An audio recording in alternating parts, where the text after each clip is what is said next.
I bought this for my family. It was Betty Powell's dream to leave the hustle and bustle of city life for the quiet of rural Logan County. A dream she says has turned into a nightmare. I have 5 grandbabies that are no longer allowed to play on this side of the property. When Betty bought this property years ago, she says a horse farm was next door. Now it's a medical marijuana grow operation. And even though her neighbors run a clean, legitimate business, Betty worries it could still invite in criminals. Unless they have armed guards that are going to be walking that property, there's going to be people trying to take what they got. So what would you like to see happen here, you think? I would like them to build a fence. In fact, Oklahoma has some of the loosest laws in the country when it comes to medical marijuana growing, processing, and dispensing. Unlike other states, you don't need a qualifying medical condition to get a card. So about 380,000 Oklahomans have one.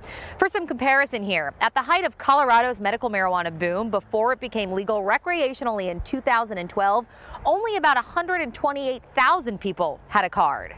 Another low barrier of entry, cost. Here in Oklahoma, it's going to cost you $2,500 for your business license. In Colorado, upwards of $7,500. And then in a place like Arkansas, for example, you're looking at more than $100,000.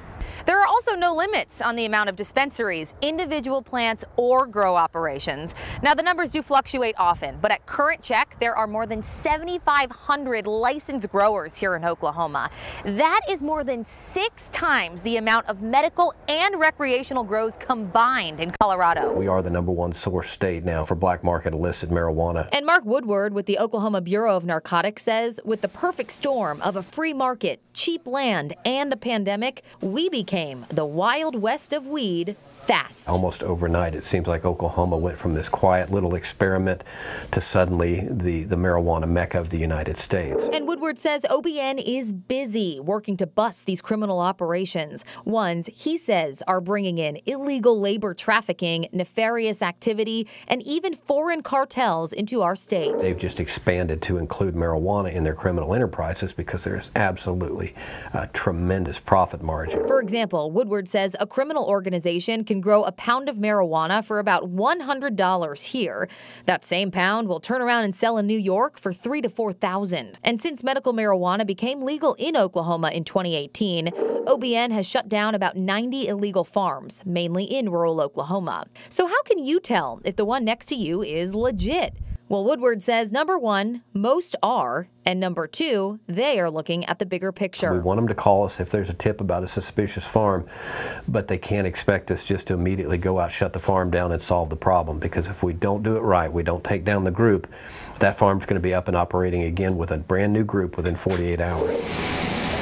And it's criminal operations that legit growers say it's been a really tough fall. Are hurting their business. It just costs us more and more every day to do what we're doing, and then we go out of business and the bad actors continue to do what they're doing. Jesse Tischhauser is the co-owner of Red Dirt Sun-Grown and Sunday Extracts. Literally, we couldn't grow fast enough. Despite the steep competition, Tischhauser says he still supports the free market Oklahoma has while weeding out the bad actors. We have to continue to abide by those laws that we're already abiding by, and we get more laws, so it gets more expensive, and it's harder for us to do it, and eventually people like us just quit because it's difficult. OBN says it's beefing up regulation and enforcement to help businesses like Red Dirt Sun-Grown and people like Betty. Lawmakers have allowed for revenue from licensing to create a dedicated marijuana enforcement unit with 20 new officers already on the ground, trying to strike a balance between letting people legally chase the American dream and protecting the dreams that others have worked hard to build. Free market is definitely what we think the way it should be. They're taking it from me,